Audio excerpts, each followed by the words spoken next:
Good evening. Welcome to the breaking news edition of the Bounce Media Network. I am your host, Jim Anderson. Tonight's story: WNBA players divided over CBA approach at a heated meeting. This has been brought to us by Annie Constable from Front Office Sports. The WNBPA had a virtual meeting with its members on Tuesday evening to discuss the state of labor negotiations. The tone quickly became tense as players discussed the best path forward. According to multiple sources with direct knowledge of the meeting, one of the causes of the disagreement between players, according to multiple sources, is the approach to a potential strike. Players authorized a potential strike in a near unanimous vote in mid-December, but some players have seemed to have changed their mind. One source said more than half of player leadership reaffirmed their commitment to striking if necessary.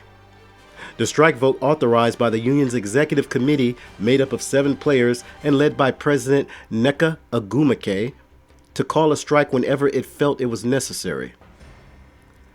A letter sent from WNBPA Executive Director Terry Carmichael Jackson to the union members and obtained by Front Office Sports verified the tone of Tuesday's meeting.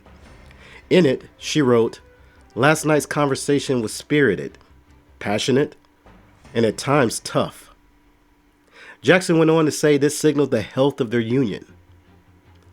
"Honest debate is not division," Jackson wrote. "It is engagement." Everyone has different experiences in the league and in their life, veteran guard Lexi Brown told Front Office Sports. "So, I did not expect all of this to come into the meetings, week by week, and just kumbaya and everybody agree on everything. That's not reality." The WNBA and WNBPA had a virtual bargaining session on Monday, during which the league told players both sides needed to prioritize reaching an agreement by March 10th, or be at risk of delays to the season. Additionally, league officials had calls with general managers to lay out a timeline for league business if a deal was reached by the second week of March. The league told GMs that if a deal is verbally agreed to on March 10th, it would not be signed until March 31st, according to multiple sources. In this timeline, the expansion draft would be held between April 1st and April 6th. Qualifying offers, including core designations, could be sent out on April 7th and 8th, followed by immediately by a negotiating period from April 9th through the 11th. The signing period would begin on the April 12th and extend through April 18th, a day before training camp begins. The college draft would be held on April 13th. The pressure being placed on negotiations by the league has been met with confusion, as the union waited roughly 6 weeks for a counterproposal to one it submitted in late December to the league. Additionally, Jackson made it clear that a CBA would not become final without the vote of its members.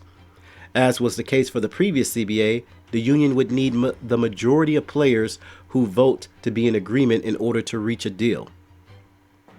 In Jackson's letter, she told players a survey would be sent in the coming days to gather feedback on the league's current proposal. The union has used surveys at various points in the negotiations to gauge how players are feeling, one source told Front Office Sports. "We all want to play," Brown said. "We all want a fair CBA, but fair looks different to different people. So how do we get to a place where fair looks good to everybody, to the majority, to the minority, to the max players, to the role players, to the rookies? How do we get to a place where fair looks the same?" The WNBA is waiting on a response from the union to its proposal sent out on February 20th. In it, they made no movement on its proposed salary cap of $5.65 million per team or revenue sharing percentage. The only significant change was to the team housing, which the league put back on the table for all its players, but only for 2026. The league has provided housing to all of its players since 1999. Earlier this month, Union President Nneka Ogwumike and Vice President Alicia Clark told Front Office Sports that there were no fractures among the players. Instead, they both asserted that tough conversations were happening behind the scenes. There are so many things that are on the table in this proposal, and us having discussion doesn't equate to fracturing, Clark said at the time. After Tuesday's meeting, a group of more than 10 agents representing the players of varying standing sent their own letter to union leadership, offering to help in whatever way might be necessary to get a deal done. That may be the best course of action. Let the agents step in and clean things up. And now we have Jim's opinion. This thing has been going on for far too long.